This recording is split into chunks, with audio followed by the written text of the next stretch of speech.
محترم ناظرین، السلام علیکم ورحمۃ اللہ وبرکاتہ۔ آج میں آپ لوگوں کو قرآن کریم کے جو بوسیدہ اوراق ہوتے ہیں، جو پڑھنے کے قابل نہیں ہوتے، بالکل ردی ہو جاتا ہے، ان کو دفنانے یا جلانے کے سلسلے میں جو مسئلہ ہے ان کے بارے میں بتانے جا رہا ہوں۔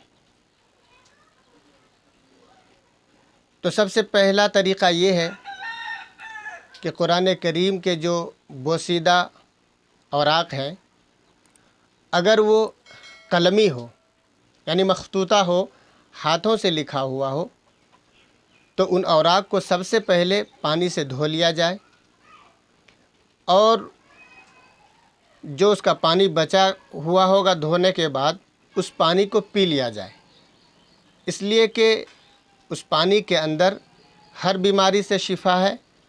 اور دلوں کی بیماری سے شفا ہے۔ اور پھر اس کاغذات کو دفنا دیا جائے۔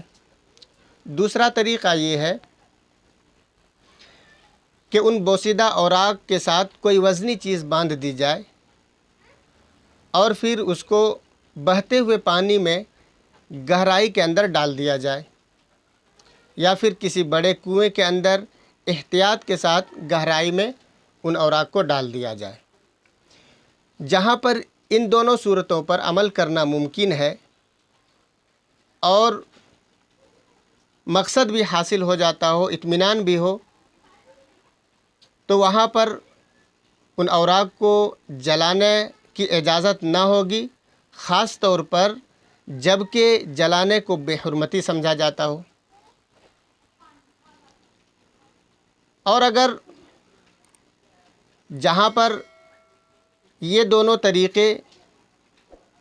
جو بیان کیے گئے ہیں ان پر عمل کرنا دشوار ہو، ممکن نہ ہو، یا پھر یہ کہ اطمینان نہ ہو اور اطمینان بخش نہ ہو، تو پھر اور جلانے کے علاوہ کوئی دوسری صورت موجود نہ ہو، تو پھر اس صورت کے اندر ان اوراق کو جلا دیا جائے، لیکن جلانے کے بعد جو ان کا راکھ بچے گا ان راکھ کو دفنا دیا جائے یا پھر بہتے ہوئے پانی کے اندر بہا دیا جائے۔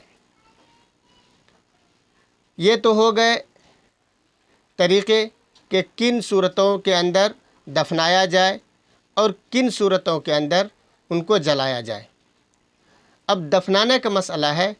کہ کس طریقے سے ان کو دفنایا جائے۔ تو ایک طریقہ یہ ہے اور سب سے بہتر طریقہ یہ ہے کہ دفنانے کے لیے سب سے پہلے لحدی،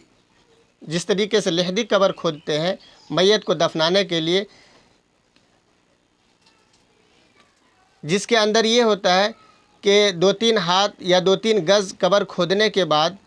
پشچم طرف تھوڑا سا اور کھودتے ہیں اور اس کے اندر میت کو دفن کرتے ہیں۔ ٹھیک اسی طریقے سے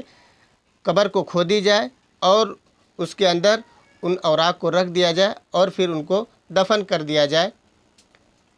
اور دوسرا طریقہ یہ ہے کہ صندوقی بالکل سیدھی قبر، جس میں باکس وغیرہ، جس میں پشچم طرف اور نہ زمین کھودی جائے بلکہ بالکل سیدھی باکس کی نما قبر کھودی جائے اور پھر اس کے اندر دفن کر دیا جائے۔ لیکن باکس نما اور صندوقی قبر کے اندر یہ ہوگا کہ ہو سکتا ہے کہ اس صورت کے اندر قرآن کریم پر جب مٹی ڈالی جائے گی تو مٹی اس کے اوپر پڑ جائے اور اس میں بے حرمتی کا اندیشہ ہے۔ اس لیے بہتر طریقہ یہ ہے کہ یا تو لحدی قبر کھودی جائے، یا اگر صندوقی قبر کھودتے ہیں تو پھر احتیاط کے ساتھ سب سے پہلے اس پر کوئی تخت وغیرہ بچھا دیا جائے، پھر اس کے اوپر مٹی لا دی جائے۔ یہ مسئلے تھے اور اہم مسئلے تھے۔ اللہ تبارک و تعالیٰ سے دعا ہے کہ اللہ تبارک و تعالیٰ ہم تمام لوگوں کو اس پر عمل کرنے کی توفیق نصیب فرمائے۔ السلام علیکم ورحمۃ اللہ وبرکاتہ۔